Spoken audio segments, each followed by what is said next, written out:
Pension तो होगी, बहाल होगी। एक देश और दो विधान कैसे सहेगा हिंदुस्तान? अब कोई भूखा आदमी है, आप उसको कहोगे किसी और बात पे बोल, वो कहेगा दो और दो, वो कहेगा जी 4 रोटी, कि उसको रोटी दिखती है। भारतीय जनता पार्टी के मुख्यमंत्री थे जयराम ठाकुर जी, विधानसभा के अंदर उन्होंने हमारा मजाक उड़ाते हुए कहा था अगर कर्मचारियों को पेंशन चाहिए तो वो चुनाव लड़े। अपनी ताकत पे, अपनी आवाज पे और संविधान में जो हमारे अधिकार लिखे गए उन पर भरोसा है सर। खट्टर साहब पे भरोसा नहीं? नौकरी पे खतरा नहीं आएगा इससे? कोई नौकरी पे खतरा नहीं आएगा, ये हमारा हक है, ये हम और उसको हम लेके रहे। केंद्र सरकार और राज्य सरकार यदि वो सेंटर में और हरियाणा में राज करना चाहते हैं तो पेंशन बहाल करनी पड़ेगी।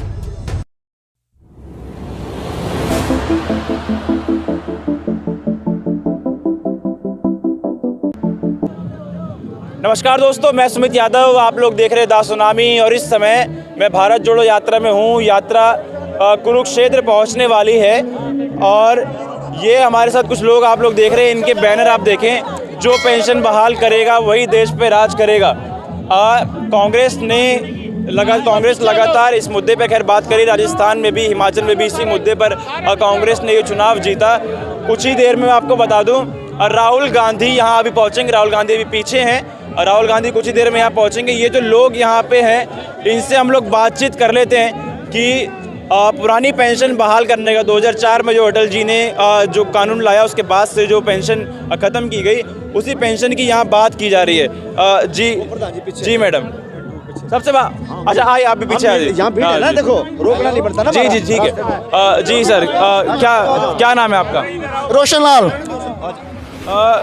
क्या आप पहले अपने मुद्दे के बारे में बता दें। ये पेंशन बहाली संघर्ष समिति, ये हमारा मैन है कि ओपीएस हमारा मुद्दा है जी। मैन ओपीएस आपका मुद्दा है। आपको क्या लग रहा है, कांग्रेस की सरकार, आप भारत जोड़ो यात्रा में शामिल हो रहे हैं, कांग्रेस आएगी तो ये बहाल हो जाएगा? हाँ, सक्सेस हुई हमारा 100% है जी। कांग्रेस बहाल कर देगी? हाँ, वह करेंगे। राजस्थान, छत्तीसगढ़ में काफ़ी जगह बहाल की है जी। जी सर, क्या नाम है आपका? विजेंद्र धारीवाल, प्रदेश अध्यक्ष पेंशन बहाली संघर्ष समिति हरियाणा। आप भारत जोड़ो यात्रा में सर शामिल हो रहे हैं कुरुक्षेत्र से, कांग्रेस कर देगी बहाल? देखिए, मैं बता दूं, आज हमारा जो है एकत्रित होने का जो कारण है वो ये है कि कांग्रेस पार्टी ने राजस्थान, छत्तीसगढ़ और झारखंड के अंदर, जहां उनकी मिलीजुली सरकार है, और अभी हिमाचल प्रदेश के अंदर पुरानी पेंशन नीति जो बहाल करने जा रहे हैं, सबसे पहले हम राहुल गांधी जी का इसके लिए धन्यवाद प्रेषित करेंगे। इसके साथ साथ हम उनसे एक मांग भी रखेंगे कि पुरानी पेंशन बहाली के मुद्दे को राष्ट्रीय पटल पर, चाहे लोकसभा है चाहे राज्यसभा है, और इसके साथ साथ जहां भी उनको बड़ा मंच मिलता है, इस मांग को उठाने का काम करेंगे। भारत जोड़ो यात्रा का आज ये 113वां दिन है साहब, क्या लग रहा है, कामयाबी मिलेगी इस यात्रा से, या इस यात्रा का क्या मकसद आप लोग देख रहे हैं?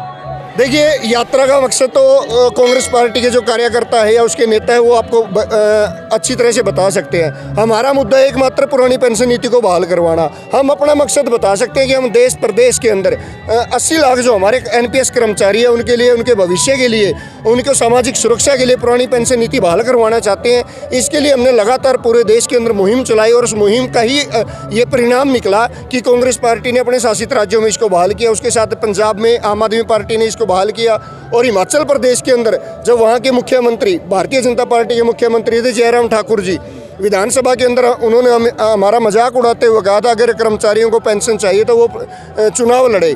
हमने उनको चेतावनी देते हुए 3 मार्च को जब विधानसभा घेराव किया तो चेतावनी देते हुए कहा था कि आपने जो हमारा मजाक उड़ाया है, हम सीधे तौर पर तो चुनाव में नहीं उतरेंगे, लेकिन आपको ये बता देंगे चुनाव लड़ा कैसे जाता है। और कर्मचारी अपने मुद्दे के ऊपर एकत्रित हुआ और उसके ऊपर अड़े रहे और खड़े रहे, और उसका परिणाम ये लिख रहा कि 0.9% वोट से कांग्रेस पार्टी वहाँ सत्तासीन हुई, जिन्होंने ये वादा किया था कर्मचारियों से कि पहली कैबिनेट मीटिंग के अंदर हम पुरानी पेंशन नीति को बहाल कर देंगे।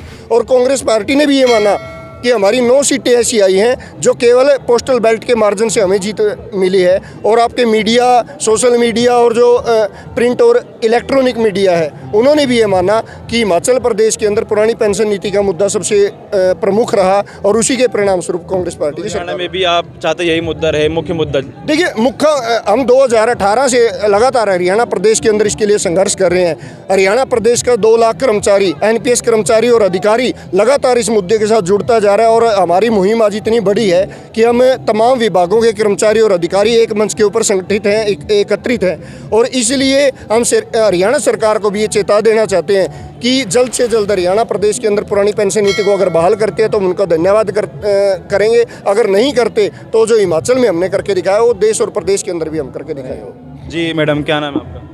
मैं गीता राजपूत, सोनीपत, हरियाणा से। क्या आप इस यात्रा का मकसद समझ रही हैं? यात्रा में आप यहाँ पे खड़े हैं, कुछ ही देर में राहुल गांधी यहाँ पहुँचेंगे। इस यात्रा में हमारे आने का मकसद है पुरानी पेंशन को बहाल करवाना। पुरानी पेंशन के लिए सभी कर्मचारी जो हरियाणा के तमाम विभागों से यहाँ एकजुट हुए हैं और हम सब चाहते हैं, क्योंकि कांग्रेस पार्टी जो है कई राज्यों में इस पेंशन को पुरानी पेंशन को बहाल कर चुकी है, तो हम ये उम्मीद लेके आए हैं कहीं ना कहीं राहुल जी के पास कि वो हमारी बात सुनेंगे और यदि कांग्रेस की सरकार आती है तो निश्चित तौर पे हमारी वो पेंशन बहाल करें। हम ये उनसे एक गुजारिश लेके आए हैं। हम सब यही चाहते हैं कि हमारी पुरानी पेंशन बहाल हो, जो कि हमारे बुढ़ापे का सहारा। क्या आप वैसे क्या करते हैं? मैं आपकी भी सरकारी नौकरी? जी, मेरी सरकारी नौकरी है, बिल्कुल। हाँ, मतलब अभी वर्किंग में है? जी, वर्किंग। मतलब सरकारी नौकरी वाले इस तरीके से बयानबाजी करते नहीं है, नौकरी को खतरा हो जाता है कि वैसे भी सरकार यहाँ पे हरियाणा अपने हक की लड़ाई हर कर्मचारी का हक है, उसका अधिकार है। नौकरी पे खतरा नहीं आएगा इससे? कोई नौकरी पे खतरा नहीं आएगा, ये हमारा हक है, ये हम और उसको हम लेके रहेंगे। क्या नाम है मैडम आपका? पूनम चहल, प्राध्यापिका मनोविज्ञान। क्या लग रहा है?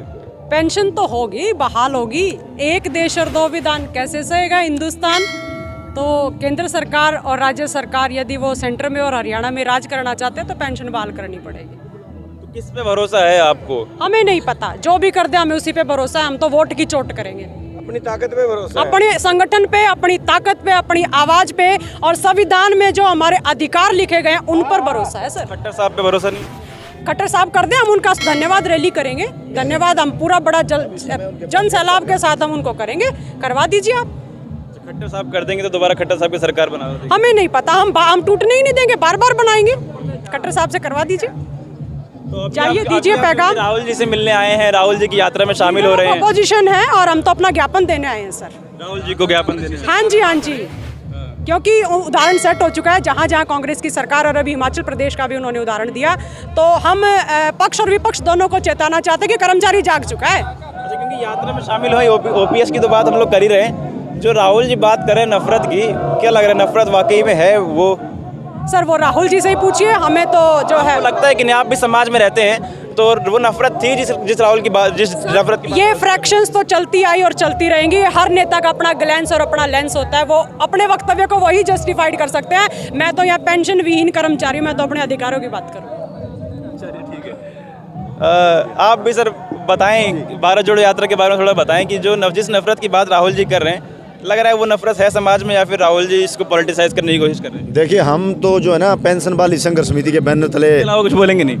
नहीं, मेरी बात सुनो ना। अब कोई भूखा आदमी है, आप उसको कहोगे किसी और बात पे बोल, वो कहेगा दो और दो, वो कहेगा जी 4 रोटी, कि उसको रोटी दिखती है। हमें मछली की आंख दिखाई देती है सिर्फ एक, जैसे हमें सिर्फ पेंशन दिखाई देती है। मैं आपको इसके बारे में बता दूं, 2004 से पहले इस देश के अंदर जो पेंशन व्यवस्था थी उसमें लास्ट का जो हमें पे मिलती थी उसका लगभग आधी हमें पेंशन मिलती थी। उससे हमारा वृद्धावस्था जो है ना सम्मान के साथ गुजर जाती थी। अब इन सरकारों ने क्या किया, उसमें कांग्रेस भी शामिल, हालांकि, और वाजपेयी जी के टाइम पे ये हुई थी चालू केंद्र सरकार में 2004 में। उसके बाद विभिन्न सरकारों ने, राज्य सरकारों ने इसको अपना लिया। उसके तहत क्या है कि ये जो हमारा कुछ 10% हमारा काट रहे हैं, 14% ये खुद दे रहे हैं। उस पैसे को उसमें शेयर बाजार में लगा रहे हैं और शेयर बाजार के जो फंड मैनेजर हैं उनका कोई भरोसा नहीं, वो उन चोर लोगों के कंपनियों में लगा रहे हैं जो देश छोड़ छोड़कर भागे।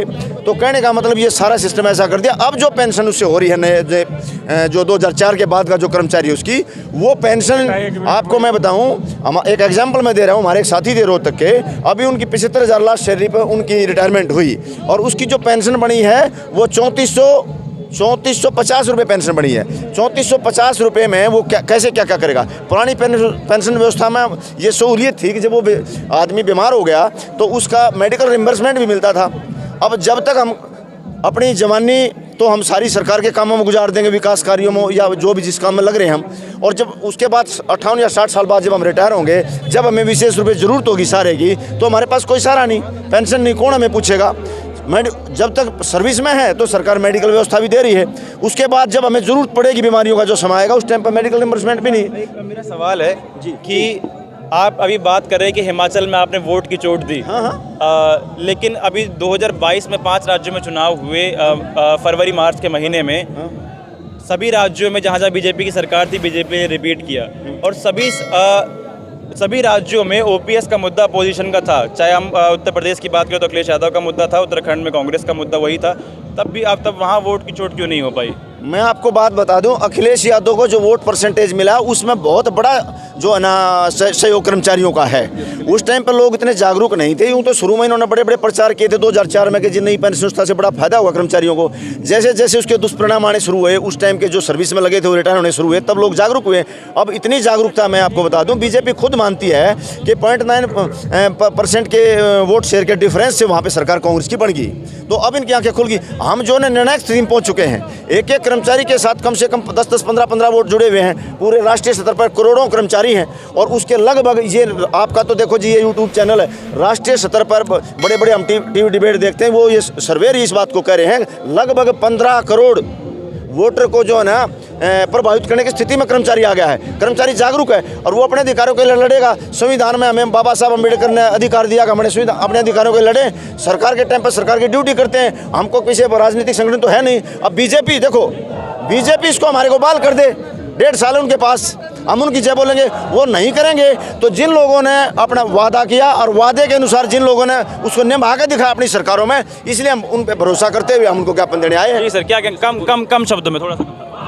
हम कर्मचारी 26 फरवरी को चंडीगढ़ में मुख्यमंत्री के आवास का और विधानसभा का घेराव करने का काम करेंगे अगर सरकार ने समय रहते कर्मचारियों की इस केवल एक मांग को नहीं माना दो। तो फिलहाल ये वीडियो मैं ख़त्म कर रहा हूँ और यहाँ पे आप लोग मैं तमाम ये तस्वीरें दिखा दूँ।